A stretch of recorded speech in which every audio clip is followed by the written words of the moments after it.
BA भाग द्वितीय में सामाजिक अनुसंधान पद्धति पुस्तक में हम निदर्शन के प्रकारों का अध्ययन कर रहे हैं। कल हमने संभावित या देव निदर्शन विधि का अध्ययन किया।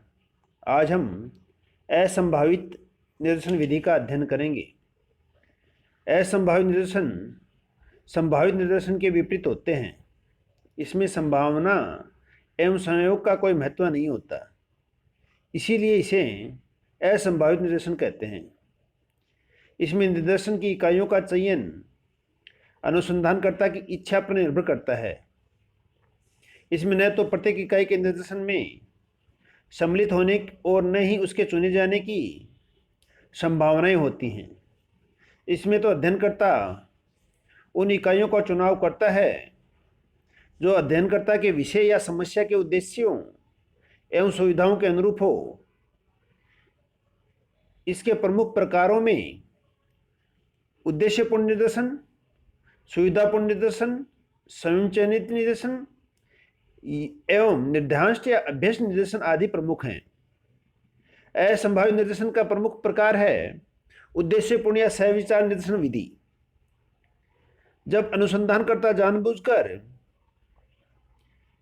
किसी विशिष्ट उद्देश्य से समग्र में से अध्ययन हेतु कुछ इकाइयों का चुनाव करता है तो उसे उद्देश्यपूर्ण अथवा सहविचार निदर्शन कहते हैं। इस प्रकार के चुनाव में चुनने वाले की इच्छा, उसका निर्णय तथा उद्देश्य ही प्रधान होता है। आकस्मिकता पर कुछ भी नहीं छोड़ा जाता।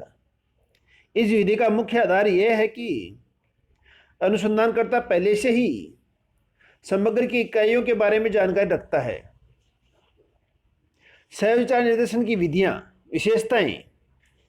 सहविचार निर्देशन की विशेषताओं में पहली विशेषता है इसमें अनुसंधानकर्ता समग्र की प्रकृति, गुणों तथा इकाइयों की विशेषताओं से पूर्व परिचित होता है, अतः यह जानता है कि किन इकाइयों को चुनना अध्ययन की दृष्टि से लाभदायक है। सहविचार निदर्शन की दूसरी विशेषता है कि इसमें निदर्शनों का चुनाव इस तरह से किया जाता है कि वे अध्ययन के उद्देश्यों की पूर्ति करें। सहविचार निदर्शन की तीसरी विशेषता है कि चूंकि अनुसंधानकर्ता अपनी इच्छानुसार निदर्शनों का चुनाव करता है, अतः पक्षपात की संभावना नहीं रहती। अगला निदर्शन है सुविधापूर्वक निदर्शन। जैसा कि इसके नाम से स्पष्ट है कि इसमें निदर्शन का चुनाव अध्ययनकर्ता की सुविधा अनुसार किया जाता है। अनुसंधानकर्ता निदर्शन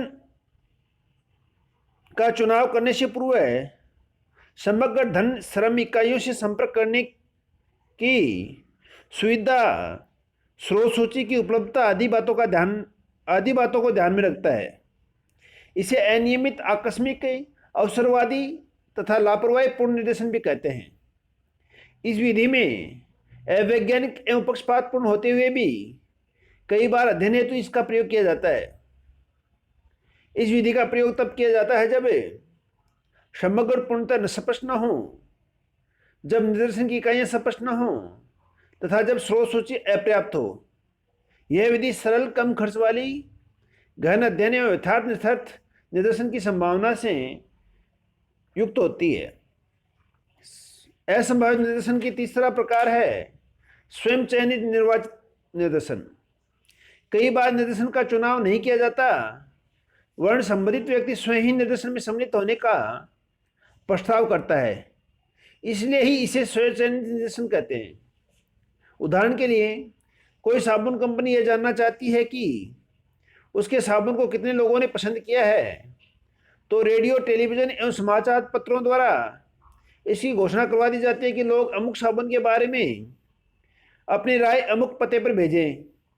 कई बार समाचार पत्रों में प्रश्नावली प्रकाशित करा दी जाती है, जिसे इच्छुक व्यक्ति भरकर संबंधित संस्था या व्यक्ति को भेजते हैं। असंभावित निदर्शन का चौथा प्रकार है निर्दिष्टांश अथवा अभ्यस्त निदर्शन। यह वर्गीय निदर्शन का एक रूप है। इस विधि में सर्वप्रथम समग्र को कई वर्गों में विभाजित किया जाता है, फिर प्रत्येक वर्ग में से चुने जाने वाली इकाइयों की संख्या तय कर ली जाती है। इस निश्चित संख्या को ही निर्दिष्टांश कहते हैं। इसके बाद अनुसंधानकर्ता प्रत्येक वर्ग में से निर्धारित मात्रा में अपनी इच्छानुसार इकाइयों का चुनाव कर लेता है।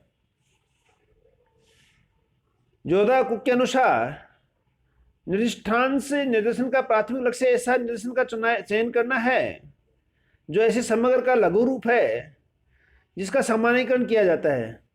अतः इसे समग्र का प्रतिनिधित्व करने वाले कहा गया है। उदाहरण के लिए एक महाविद्यालय के छात्रों का इस विधि से अध्ययन करने के लिए पहले सभी छात्रों को कला, विज्ञान और वाणिज्य संकाय में विभाजित कर दिया जाता है। उसके बाद प्रत्येक संकाय से 50 छात्रों का चयन अध्ययनकर्ता अपनी इच्छा अनुसार कर लेता है। क्योंकि इस विधि में अध्ययनकर्ता को इकाइयों के चुनाव की स्वतंत्रता होती है, अतः चुनाव के समय पक्षपात की संभावना रहती है। इस प्रकार से असंभावित निर्देशन के ये 4 प्रकार पाए जाते हैं। धन्यवाद।